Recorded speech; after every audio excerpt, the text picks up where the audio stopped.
अभी जुलाई का महीना बाकी है और जून के महीना तो रिकॉर्ड तोड़ रहा है। भारत का बड़ा इलाका भारी गर्मी की चपेट में है। अब सवाल ये है कि भारत में इतनी ज्यादा गर्मी क्यों पड़ रही है और क्या ये गर्मी भारत तक ही सीमित है? तो आइए जानते हैं इस गर्मी के पीछे असली वजह। तो दोस्तों, गर्मी इस कदर बढ़ रही है कि सभी लोग हैरान हैं, परेशान हैं। ऊपर से गर्मी का मौसम तो भारत के लिए काफी महंगा पड़ता है, क्योंकि आज भी भारत में 4 में से 3 नागरिक फिजिकल वर्क ही करते हैं। कोई खेती में काम करता है, कोई कंस्ट्रक्शन का काम में लगा हुआ है, तो कोई सड़क के किनारे सामान बेच रहा है, तो कोई ऑटो रिक्शा चलाता है। इस तरह के लोग आपको खुले आसमान में काम करते हुए मिल जाएंगे और ये सब कुछ दोपहर के बीच में तपती गर्मी में ही होता है। गर्मी की वजह से लोगों को प्रोडक्टिविटी 10% कम होती है, जिस वजह से उन्हें डिहाइड्रेशन हो सकता है। उन्हें काम करने में बहुत आलस आएगा और तो और उन्हें बहुत ज्यादा थकान भी महसूस होगी, और जिस वजह से सीधा जीडीपी पर असर पड़ता है। और आंकड़ों के अनुसार 2030 तक इस प्रोडक्टिविटी लॉस का जीडीपी पर असर 2.5 से 4.5 तक होगा, यानी कि $126 बिलियन हर साल सिर्फ गर्मी की कहर की वजह से भारत को नुकसान हो जाएंगे। लेकिन अगर हम हीट वेव से होने वाले नुकसान से बच जाए तो इतने बड़ा अमाउंट में जो पैसा है वो एजुकेशन से लेकर डिफेंस में अलग अलग सेक्टर में इस्तेमाल किया जा सकता है,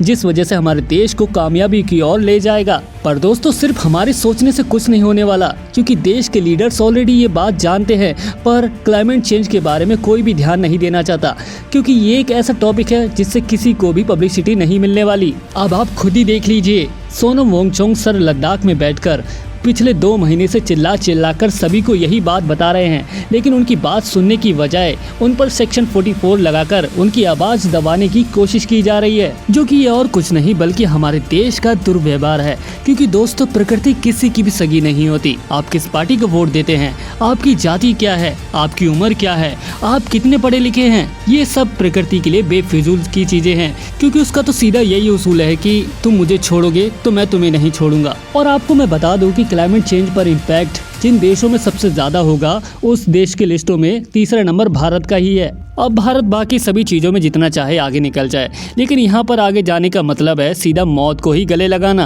अब आप में से तो कुछ लोग यही सोच रहे होंगे कि गर्मी क्या है, गर्मी से क्या ही होगा, गर्मी तो कुछ महीने चलेंगी और यहाँ से चली जाएंगी, और वैसे भी हमारे पास तो एसी है जो जिससे हमें ज्यादा गर्मी नहीं लगती। लेकिन मैं आपको बता दूं, एसी से गर्मी कम नहीं बल्कि और ज्यादा बढ़ती है, क्योंकि एसी इलेक्ट्रिसिटी पर चलता है और भारत में सबसे ज्यादा इलेक्ट्रिसिटी कोयले से बनाई जाती है, जिसे जलाकर हम हवा में कार्बन छोड़ते हैं, जिस वजह से पॉल्यूशन बढ़ जाता है, जिस वजह से हीट वेव आती है। अब आप में से तो कई लोग यही सोच रहे होंगे कि हीट वेव होती क्या है और कहां से आती है। तो दोस्तों, क्या आप कभी किसी कमरे में बैठे हैं जहां से हवा आती जाती नहीं है? ऐसे में आपको कमरे में पसीना छूटने लग जाएगा। असल में हीट वेव तब बनती है जब किसी एरिया के एटमॉस्फेयर में प्रेशर क्रिएट होता है। जहाँ ऊपर का एटमॉस्फेयर है वहाँ होने की वजह से वहाँ पर प्रेशर बनता है, जिस वजह से विंड ग्राउंड की तरफ से ट्रैप हो जाती है, और जो ग्राउंड हीट रिफ्लेक्ट करता है वो हीट इस एरिया में ट्रैप हो जाती है और उस एरिया से निकल नहीं पाती। ठीक वैसे ही पूरे एरिया में होता है, क्योंकि उस एरिया में हाई प्रेशर विंड पास नहीं हो पाती और जो हीट वेव है वो ट्रैप हो जाती है। दोस्तों, हीट वेव गर्मी सर्दी बारिश की तरह कोई सीजन नहीं होता,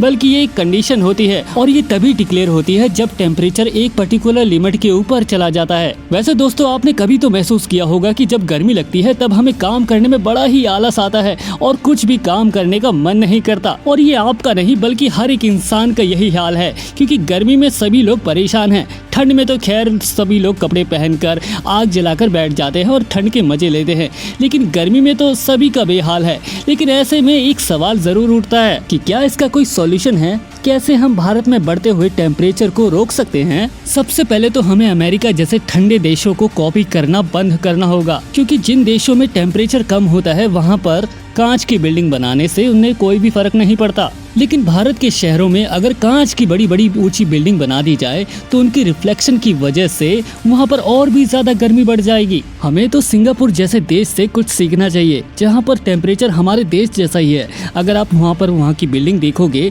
तो बिल्डिंग कम, उन्हें वर्टिकल गार्डनिंग ज्यादा दिखाई देती है, जहाँ कम से कम जगह का ज्यादा से ज्यादा इस्तेमाल किया जाता है। बिल्डिंग के अंदर हरियाली होने से न केवल आसपास का माहौल ठंडा रहता है बल्कि ऑक्सीजन भी अच्छी तरह से हमें मिलती है। दोस्तों, अगर हमें गर्मी को मात देना है तो उसके लिए ज्यादा से ज्यादा हमें पेड़ लगाने होंगे, क्योंकि हम जितना ज्यादा पेड़ लगाएंगे उतनी ही हरियाली होगी और उतना ही ज्यादा ऑक्सीजन एटमॉस्फेयर में मौजूद होगा, जिसकी वजह से गर्मी का असर कम हो जाएगा। आपने अक्सर देखा होगा, चाहे जितनी भी गर्मी क्यों ना पड़ जाए, जहाँ पर अगर जंगल हो और वहाँ पर पेड़ों की हरियाली हो, फिर हवा से लहराते हुए पत्तों की वजह से वहाँ का माहौल ठंडा हो जाता है और इस ठंडी हवा की वजह से अच्छा फील भी होता है। मगर सिर्फ पेड़ लगाने से ही काम नहीं चलेगा, हमें कम से कम बिजली का इस्तेमाल करना होगा ताकि पॉल्यूशन कम फैले। और दोस्तों, ये बहुत सिंपल सा फंडा है। हम प्रकृति से कुछ भी लेते हैं तो हमें उन्हें वापस भी करना चाहिए।